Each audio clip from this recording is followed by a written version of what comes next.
Time now for Utah's most accurate forecast with Alana Brophy. Weather rates certified 11 years in a row.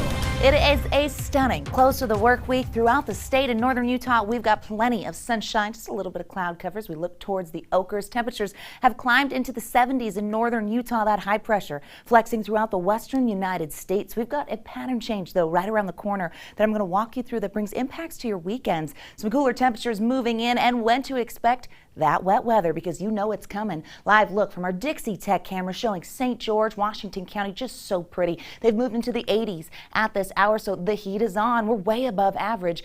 Low 70s in Salt Lake, 81 in St. George, 70s in the southern half of the state. Moab just shy of 70, Provo hitting it, 69 over in Wendover. So the warmth is there, and it's all due to that high pressure. As we get through the next couple of hours, we're going to stay pretty mild in the Wasatch Front area, 70s turning into 60s.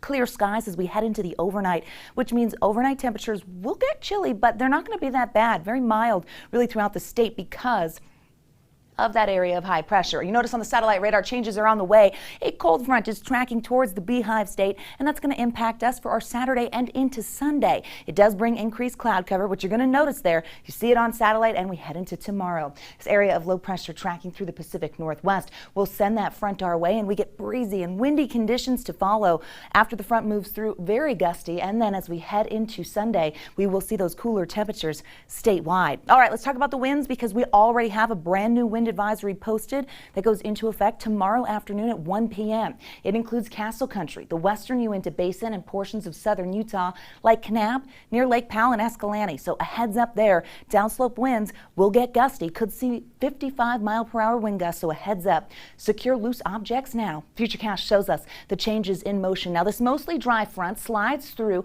for our Saturday, and it trails into southern Utah as we head into Sunday. It opens the door for cooler temperatures from the north, which is why our numbers will drop, and we won't see another day with these 70s for a hot minute. We do get moisture moving in. You're going to notice it off the Pacific Northwest coast. A bit of a break, but unsettled on Sunday with that cooler air, and then here comes the wet weather. It wants to move in and make its presence known. It's going to keep us unsettled as we start next week. Also should mention that the Uintas have the chance of maybe seeing some thunderstorm activity near Flaming Gorge and Vernal. That's for tomorrow as the front comes through. So just a heads up, if you're going to be out recreating in those areas, eyes to the skies. 50s for tomorrow. We know those temperatures will be warming up.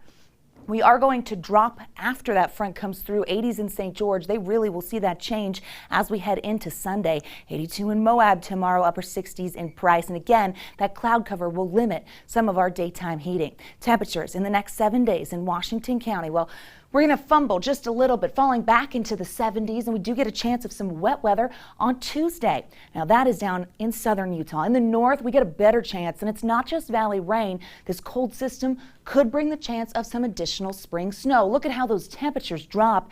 They fall into the 40s by Tuesday, stay there for Wednesday. Slightly drier conditions to close out next week, so you have to enjoy the warmth today, because tomorrow we get gusty in those daytime highs. Well, they drop below average after a gorgeous Friday above it. To stay on top of those changes and the timing, download that ABC4 weather app. It's really easy to do. You take a picture of the QR code that just popped up on your screen. It takes you to the App Store. You can download for free. That way we can be there for you.